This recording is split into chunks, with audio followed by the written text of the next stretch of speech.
Hello everyone, welcome back to today's episode of Boss Economics World. Today, we have quite a bit to unpack. From runaway capital leaving Japan's shores, to the persistently weak yen, and the conspicuous gaps in domestic growth compared to the growing economies abroad, it's a gloomy picture, to say the least. But today, we're not just making observations, we're getting to the root of Japan's larger economic turmoil. And be forewarned, there's plenty to criticize about the government's policies, or lack thereof, which have seen Japan struggling in the wake of global shifts, ineffective reforms, and excessive dependence on failed monetary measures. So, buckle up, because this is going to be a deep dive into Japan's economic labyrinth and a sharp critique of Tokyo's policy mismanagement that's dragging the economy deeper into the abyss. Given the obvious risk of oversimplification, let's start with the most glaring symptom, the capital outflows that are putting immense downward pressure on the yen. One look at the currency markets, and it's easy to see, the yen is under siege. After appreciating briefly to a 14-month high against the US dollar, the yen quickly tumbled by roughly 10%. What explains this seemingly erratic behavior? If you're only staring at Japan's current account surplus of 8.97 trillion yen, $57.5 billion, in the third quarter, you might be tricked into believing Japan's overall economic position would be strong enough to support the yen.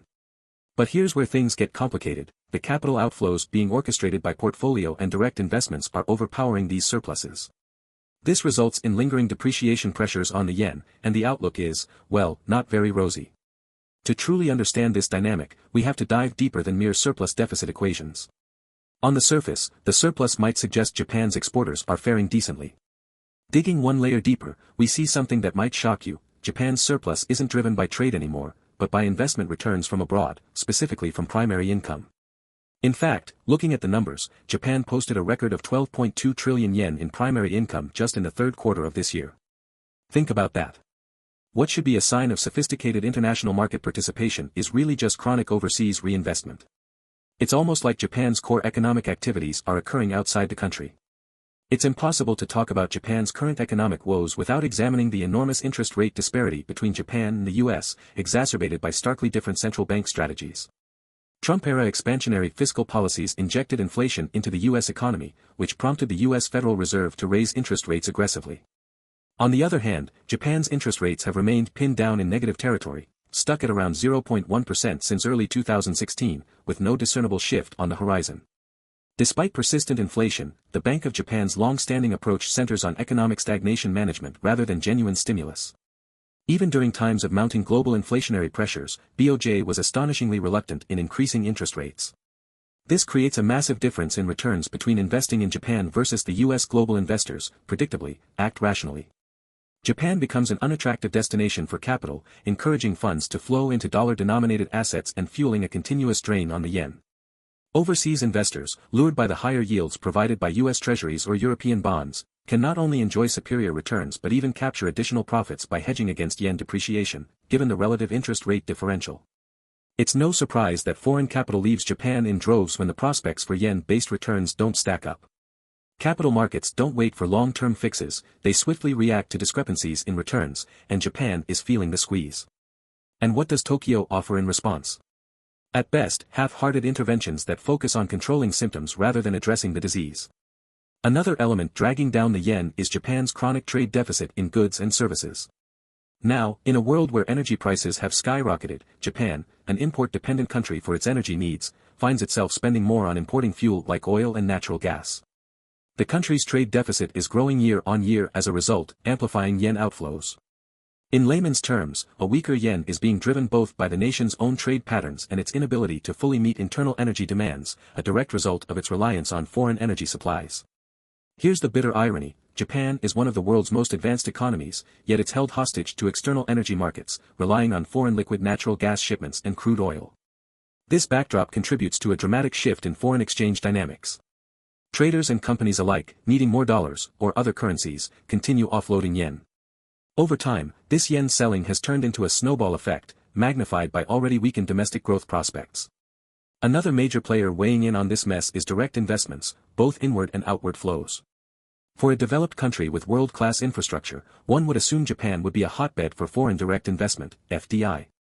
Yet Japan's dire FDI numbers make it the clear odd man out compared to other top economies. Despite its location at the heart of the Asia-Pacific, Japan's inward direct investment remains anemic, standing at a paltry 8.3% of its GDP, the lowest among the top 20 global economies. The international comparison paints an even bleaker picture. FDI in the UK amounts to 99% of GDP, while the US attracts a solid 57%. Japan, in contrast, is an outsider to the global race for foreign capital. Why aren't global businesses flocking to Japan? Multiple layers of bureaucracy, protectionist-minded regulations, and an inward-looking business culture make setting up shop in Japan, frankly, a nightmare. Foreign companies face barriers when trying to navigate local labor laws and a maze of rigid, intricate compliance requirements. A slow-growth domestic market further limits foreign companies' willingness to enter. But why does Japan seem so uninterested in making itself more open to foreign investment? You'd think attracting world-class companies, fostering innovation, and expanding market potential would be paramount to kickstarting growth. Yet, through a lens tainted by backward bureaucracy and endless regulations, Japan actively deters foreign firms from injecting vitality into its economy. The staggering statistic that Japan's potential economic growth rate currently sits at a meager 0.6% underscores one chilling reality. For over 2 decades, Japan has been in an economic rut, with little political will to chart a different course. Does this sound like a nation ready to escape the lost decades? Fat chance. Instead, Japan's government has clung steadfastly to a quasi-Keynesian obsession of stimulus measures and debt monetization schemes via BOJ, all the while refusing to clean up its convoluted fiscal system. Structural reform, labor liberalization, innovation promotion, key pillars of long-term economic health, seem like topics for endless debates and no action. Prime Minister Fumio Kishida's LDP government has spoken about bold new directions, yet reforms largely remain aspirational, rather than implementable. Meanwhile, underpowered spending initiatives perennially fail to revitalize growth domestically, leading to the same old slow growth, low confidence, and outflows of capital. If you need examples, look no further than Japan's aging population, one of the few constants in its economic equation. With an increasingly elderly population that draws more on pensions than it contributes to the workforce, Japan's productivity barely treads water. The window for meaningful generational change, where the economy could focus on nurturing a younger, more competitive workforce, is steadily closing. If Japan is serious about reversing its catatonic economic state, drastic, fearless changes are essential. The country's problems are deeply structural, and simply relying on traditional monetary policy measures is tantamount to rearranging deck chairs on a sinking ship. What can change the narrative? Well, not half-baked measures. Japan must tackle the following. 1. Structural reforms, deregulate, simplify, and streamline processes to make Japan attractive to foreign investment. Cut the bureaucratic red tape that stops global companies from entering friendly, competitive markets. 2. Labor and pension reforms, it's time to realign labor incentives and rethink pension benefits to ensure productivity isn't crushed by the social burden of an aging society. 3. Central bank coordination, Japan needs to rethink its affinity for loose monetary policy and take active steps to balance the interest rate disparities driving capital away. 4. Energy independence, R&D in alternative energy sources needs prioritization, or even better, intentional investments into cleaner, more autonomous energy solutions that don't make Japan reliant on imported hydrocarbons. Ending here would create a false sense of resolution, whereas the truth is, Japan is hurtling towards an economic reckoning. It's up to Tokyo and its leadership to decide whether to steer the country towards meaningful reform and revitalization or continue to allow its economic malaise to fester. The world won't wait, and neither will global capital. The window for action is shrinking, and unless serious changes are driven by economic foresight and political will, Japan is at risk of becoming an even more peripheral player in the global economy. Here's an important thing to remember, Japan's economic struggles have global repercussions, and that's why this issue is even more pressing. Japan is the world's third largest economy, its financial system, trade relationships, and investment network span far beyond its islands. And when Japan stumbles, the ripple effects reach across Asia, the US, Europe, and beyond. Let's take one example, supply chain networks. Japan is a critical player in many high-tech manufacturing supply chains, from semiconductors to automotive parts. A dysfunctional, lethargic Japanese economy doesn't just impact its domestic players. It puts significant strain on global production chains, where disruptions in one link affect everything downstream. We got a taste of this during the global pandemic, where disruptions in Japan's output delayed deliveries and production in other parts of the world. Then there's the investment landscape. Japan is a key player in the global financial markets. Japanese institutional investors, notably pension funds and insurance companies, wield significant capital overseas, especially in US Treasury bonds, European markets, and global equities. Japanese investors are some of the largest buyers of foreign assets. If these capital flows transform or retract, due to domestic economic uncertainty, a recalibration could spark shifts in valuations and funding conditions elsewhere, especially in regions dependent on Japanese inflows. Additionally, Japan's challenges pose a regional risk for Asia-Pacific economies. The Japan Incorporated model was instrumental in creating a woven network of economic interdependence in East Asia. As Japan declines in influence, China's regional clout increases, creating economic and geopolitical shifts. Slow growth or poor policy management in Japan doesn't just leave a void in itself, but contributes to enhancing rival influences in Asia, especially as China continues to expand its economic dominance with vast trade deals and infrastructure investments across the region. Let's get to the elephant in Japan's living room for a moment, the Bank of Japan's, BOJ, monetary policy. Oh boy, where do we even start? Once hailed as a pioneer in unorthodox monetary measures, including quantitative easing, QE, and ultra-low interest rates, the BOJ has, over time, found itself trapped in its own intricate policy web. The major problem: it is now stuck in a quantitative easing cycle that has shown diminishing returns while inflating Japan's already massive public debt, which currently stands at a staggering 266% of its GDP, the highest in the developed world. Here's how we got here. Back in the 1990s and early 2000s, Japan was reeling from the aftermath of the collapse of its real estate and stock market bubbles and ensuing deflationary pressures. In response, the BOJ tried massive liquidity injections to prop up the economy. These injections lowered borrowing costs to near zero levels, effectively flooding the market with cheap money in an attempt to encourage lending, investment, and consumer spending. But this flood of cheap capital has not produced the robust economic resurgence policymakers hoped for. Instead, the BOJ now finds itself in a dilemma. The more they persist with this approach of ultra-loose monetary policy, which includes negative interest rates and bond-buying programs, the more they trap themselves into maintaining it to prevent the fiscal system from collapsing under its own weight. Meanwhile, the artificially low interest rates discourage foreign investment in Japanese bonds and assets, keeping upward pressure on capital outflows and further weakening the yen. Even worse, the ultra-loose monetary policy has distorted market expectations domestically and trained businesses and consumers to expect low interest rates for the indefinite future. This creates a nasty feedback loop. Raising rates would drastically hurt both business investment and consumer spending that rely on cheap credit, while keeping rates low perpetuates the currency depreciation and drains foreign capital investment. When we say quantitative easing failed, we don't just mean it didn't help growth, it also massively expanded the central bank's balance sheet. The BOJ now holds over 40% of Japan's government bonds, making it the largest single creditor to its government. This holds Japan in a precarious position. If the BOJ were to stop purchasing, Japan's bond market could collapse, sparking a full-scale financial crisis. What's the result? The BOJ's measures, which were supposed to spark growth and get Japan out of its deflationary funk, now resemble more of a cautionary tale. Monetary policy is being asked to solve what are, at their core, structural economic problems that simply can't be solved by monetary stimulus alone. Now, as if heavy capital outflows, policy inertia, and trade deficits weren't enough to contend with, here comes another ticking economic time bomb: Japan's demographics. Japan faces the formidable challenge of having one of the world's oldest populations and one of its lowest birth rates.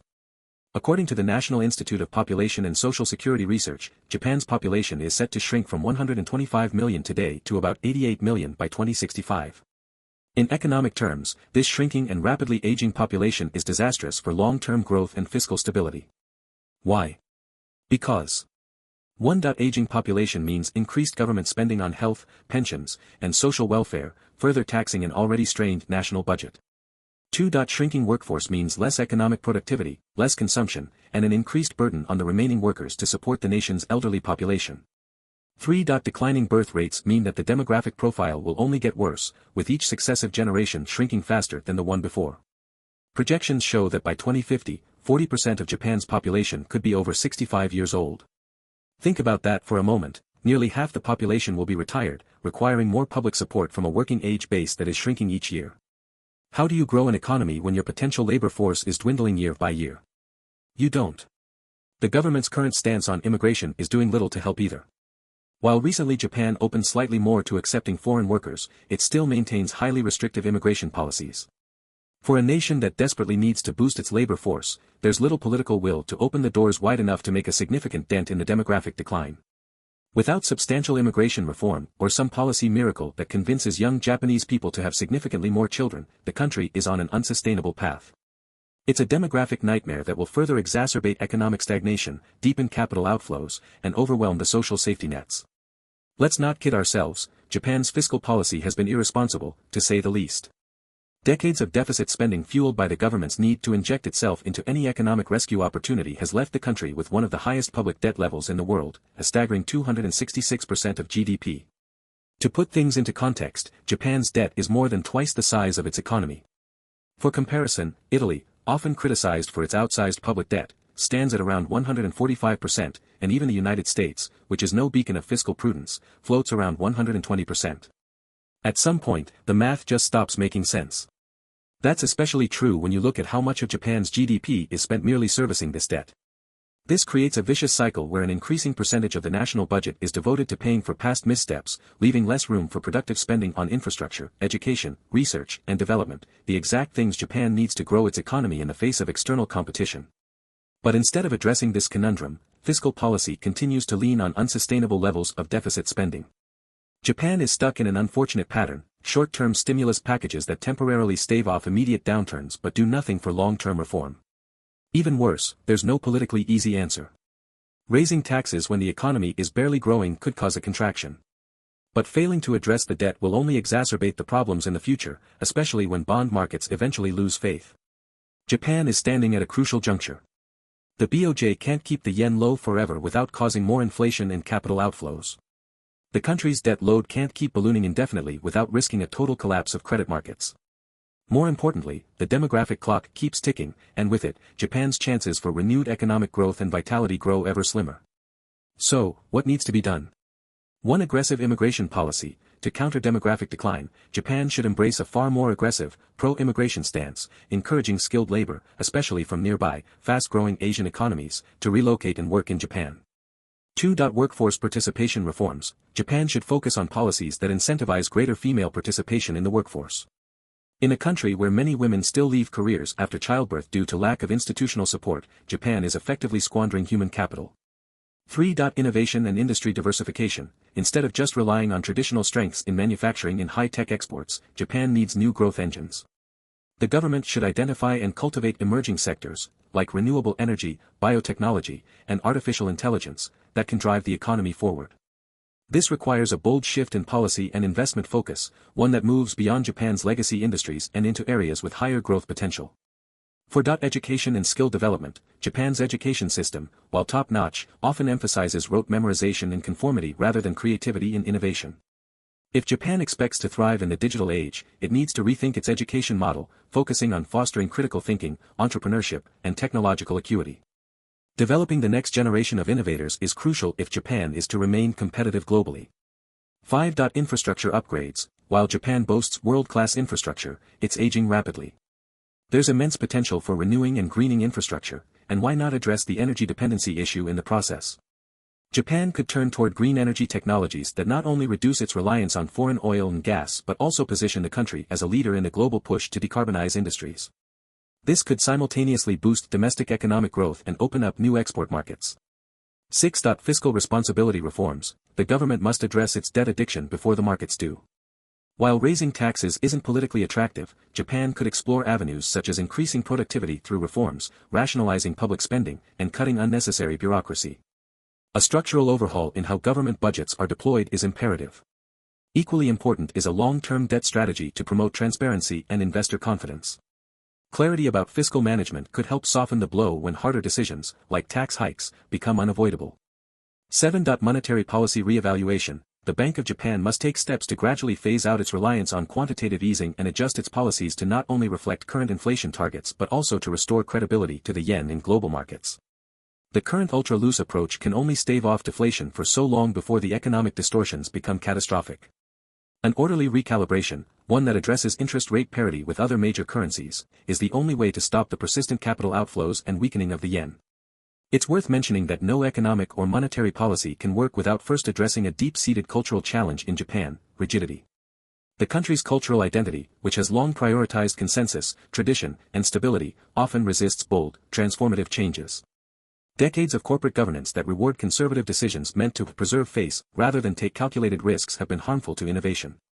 Japan's labor rigidity, with lifetime employment contracts, low labor mobility, and hierarchically rigid corporate structures, has kept the Japanese workforce static, where it needs to be nimble. A culture that avoids failure stifles risk-taking, which is vital for innovation. Startups in Japan face high barriers, from limited access to venture capital to societal norms that discourage entrepreneurship. For reform to truly take root, Japan needs a cultural shift toward innovation, risk-taking, and adaptability. The younger generation, who increasingly favor freelance work and show less attachment to corporate loyalty, could be the agents of change Japan needs to mobilize. But they require both institutional support and a change in societal expectations that embraces innovation and flexibility, not to mention work-life balance. Government reforms could focus on boosting entrepreneurial activities, creating spaces for tech startups, and providing safety nets for risk-takers. Bridging the gap between cultural expectations and economic flexibility is vital if Japan seeks to harness the potential of its future generations. Above all, Japan's leadership must demonstrate stronger accountability for the country's economic health. For too long, successive governments have applied short-term fixes without altering the underlying structural weaknesses, relying on the Bank of Japan to do the heavy lifting through monetary expansion. The government's reluctance to embrace painful but necessary structural reforms has allowed these issues to deepen, leaving new generations to face tougher economic challenges. If we trace back, part of Japan's problem is rooted in its bureaucratic inertia and a chronic reluctance to make politically uncomfortable but economically necessary decisions. Japan's aging political leadership remains risk-averse and focused on maintaining the status quo, which is no longer sustainable. This governing philosophy must change. Leaders must take ownership of the hard decisions rather than relying on BOJ monetary largesse and hoping that time itself will provide answers. Given that fiscal space is limited and demographic decline inevitable, Japan's economic conversation must shift from managing decline to engineering a resurgence. This will require honest political dialogues, not just about economic policies, but also social adjustments, immigration, labor laws, and Japan's role on the global stage. As it stands, what has been Japan's greatest strength, its defense of conservative economic policies grounded in post-war recovery models, has now become an Achilles heel. Without bold new leadership, Japan's economic strategy will continue on a dangerous downward trajectory. In the context of global geo-economic shifts, Japan's options are shrinking. Let's not forget that while Japan struggles with stagnation, the world is changing rapidly. The rise of China as an economic superpower, the US-China rivalry, transformations in European markets post-Brexit, and the importance of global energy transitions are all shaping a new global order, one where Japan risks being left behind if it fails to reassess its own role. China's economic clout in Asia-Pacific cannot be overstated. Japan must grapple with the fact that it can no longer dominate the region like it once did. China has invested heavily in infrastructure across Asia and Africa through its Belt and Road Initiative, creating tighter ties with its trading and strategic partners. Japan's traditional trade-heavy relationships with Southeast Asia and other Pacific nations must evolve from transactional economic dependence into more collaborative partnerships centered on innovation, technology, and energy. Moreover, Japan's relationship with the United States is key. While US-Japan trade relations have been generally strong, Japan's reliance on US markets and defense guarantees puts it in a delicate position as global economic competition heats up. Should isolationist policies gain favor in the US or geopolitical tensions within the Asia-Pacific region, particularly Taiwan or the South China Sea, escalate, Japan could be caught in the crossfire, limiting its trade and investment profile. To hedge against this uncertainty, Japan needs to strengthen ties with emerging economies and diversify its partnerships beyond the US-China paradigm.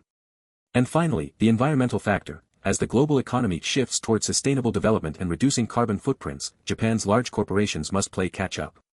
With its high reliance on fossil fuel imports coupled with its slow adoption of renewables, Japan risks falling behind in the green energy revolution. By not leveraging global trends towards sustainability, Japan may miss out on valuable opportunities to reassert itself as a technological leader in energy innovation. The economic and strategic stakes are high. Japan must integrate more deeply into the global economy by becoming a proactive player in multilateral initiatives, especially technology transfer, climate agreements, and regional free trade agreements like the Comprehensive and Progressive Agreement for Trans-Pacific Partnership, CPTPP. This would solidify its standing in a rapidly shifting world economy that increasingly values technological and environmental leadership. Let's wrap this up with one final thought: what will it take for Japan to truly rebound? The answer isn't just about policy tweaks or adjustments to monetary strategy.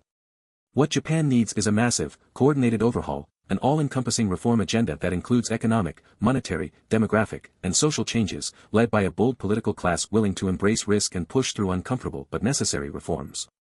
It means moving away from decades of dependency on BOJ easing and instead building a sustainable, productive economy that's attractive to capital both domestic and international.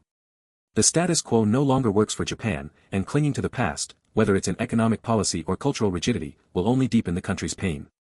If Japan acts now, if it takes decisive steps to restructure its economic system, engage more dynamically with the international community, and craft foresight solutions to its demographic time bomb, it can not only stabilize but possibly revolutionize its status as a global economic powerhouse. If it does not, Japan will continue to slide slowly and quietly into irrelevance while the rest of the world overtakes it. It's not too late for Japan, but the window for action is closing. Time is running out, and the policies enacted in the next decade will determine the course of Japan's economy, and its place in the world, for generations to come. And that's it for today's deep dive into the complex realities facing Japan's economy. As always, thank you for tuning in to Boss Economics World. Be sure to hit subscribe for more insights and stay tuned for our next episode where we take a look at other countries facing similar challenges. Feel free to leave your comments below. What do you think Japan should do to fix its economy?